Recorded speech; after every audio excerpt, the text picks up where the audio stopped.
All right, hey YouTube. So air cleaner and carburetor off the Nova again. Why? Oh, disregard the wrench sitting directly on my fender. Okay. Um. Yeah. So I had a problem. Same problem exists. When I have the engine just revving for a while, brrr, it goes, surges and then dies, right? I mean, you can save it with the accelerator, but if you just leave it sitting, it dies. Put it in gear, it dies. So, I had taken it out and I cleaned it again a second time, and it got cleaner. I mean, it looks new, except your carburetor doesn't come with gas. Yeah.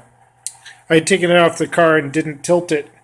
Sort of my plan to see how much fuel was in the bowl, but it's got fuel in there because when I work the throttle, excuse me, the accelerator pump works. But when I was in the car and, dying, I have to hold the throttle down so the butterfly valve would open and it would catch up. So I think the excuse me, the float bowl wasn't filling fast enough, or one of the feeder passages or whatever wasn't working, or a clogged jet or something down there. So I could take it apart again, or maybe just replace it. Anthony had suggested that maybe I'd lost a piece somewhere along the way, and now I'm just, chasing my tail and only making it worse by constantly taking it apart. So I've rebuilt this thing 6 times now, so I'm very familiar with how to do this wrong. Yeah.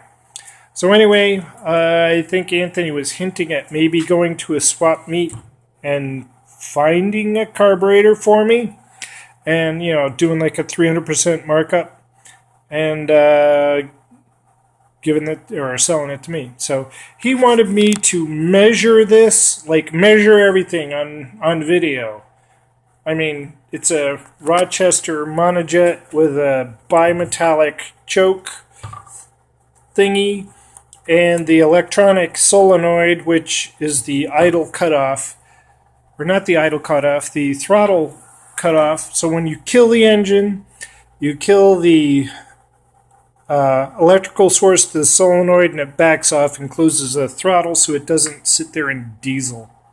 So anyway, on video, measurements of everything, because I don't know, he wants measurements of everything. So hang on. Oh, I should say that I did test. I got a tester from Napa. It's got vacuum on one side and pressure on the other side. So I measured my fuel pressure. I had just about 5 pounds of pressure on my fuel delivery. So I know that's not the issue, or I'm told that that's a good number. And for vacuum, it was blah, blah, blah, blah, blah. Like between 15 and 18 inches of mercury. So whatever that translates to, but that's what I had for vacuum on that port. So this port, all right, this port goes to the distributor for vacuum advance. This tees into it, so that's where I was getting vacuum from. So that's numbers there. Other measurements. All right, so on video measurements of the carburetor. So we'll start with, I don't know, the opening. So let's see. I'm going to measure. Should I go? Let's do this way. Measurement across here. So That's probably isn't the best way to do it. It's all right. 1 jelly bean, 2 jelly beans, 3. All right, that's damn it. That's not gonna work. All right.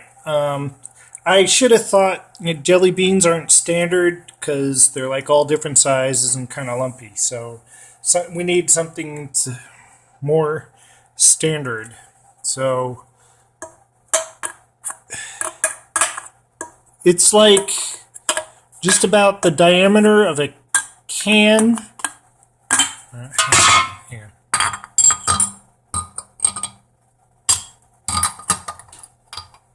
The bottle, that's not going to work. Maybe because they're empty. I don't know.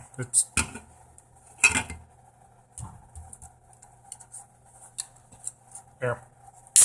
All right.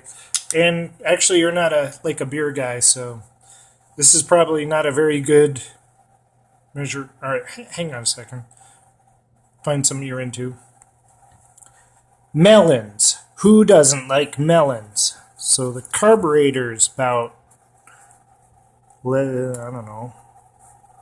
It's just as high as a melon to the top of the screw for the air cleaner, and probably just about as wide if you include the throttle return spring.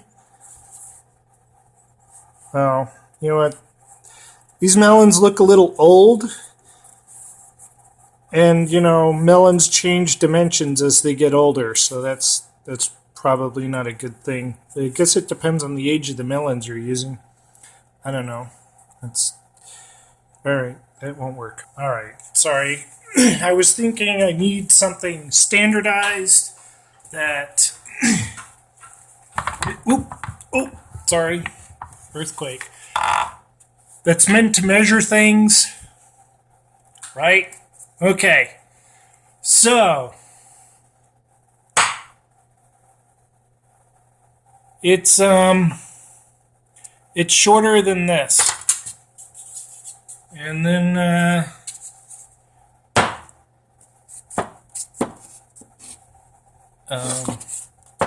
or it's definitely shorter than this. It's longer. Yeah. It's longer than that. So, in between 36 inches and 6 inches. Hey, that's the same size. All right, anyway. So, this is probably more important than this. I could probably just replace that with a bolt or a screw, same diameter, and control that. And if it diesels, whatever it diesels, that never really bothered me. Just bothers environmental people. I'm not quite sure what you would need measured, because this is I gotta leak fuel all over the place. The mounting screws or the bolts are exactly 3 inches on center, right? The throat of the thing is 1 3/4 inches. Exactly, right? It's probably the same up here. I'm just guessing. So let's see. Let's go across the opening here. It's kind of flat on the sides, right? So 2 inches. Excuse me. Exactly. In there. This, I guess, if you want to go across the opening, is 1.5 inches inside of the lip to inside of the lip. I mean, what else is important to measure from the outside? The important thing, I guess, is that it's a Rochester monojet.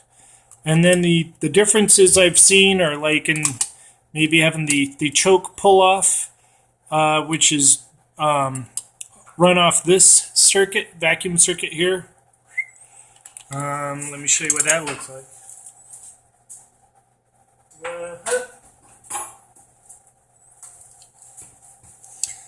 This goes like that. This gets mounted here, and this little doohickey goes like that, right? You know, through there. This one doesn't have a seal anymore, so that didn't do anything. And it has run fine. The car took Becca to her graduation ceremony without that. So, whatever. I don't know. I mean, what else should get measured? If it's a Rochester, it's a Rochester. If it's some other carb, then I guess, I don't know what the CFM of this thing is. So long as it matches down there and isn't too crazy, like going to a quadrajet or something, it should be okay. I know Holly has a replacement carb for this that's supposed to be around $250 new. I don't know if that helps. I don't know. So anyway, that's what I got.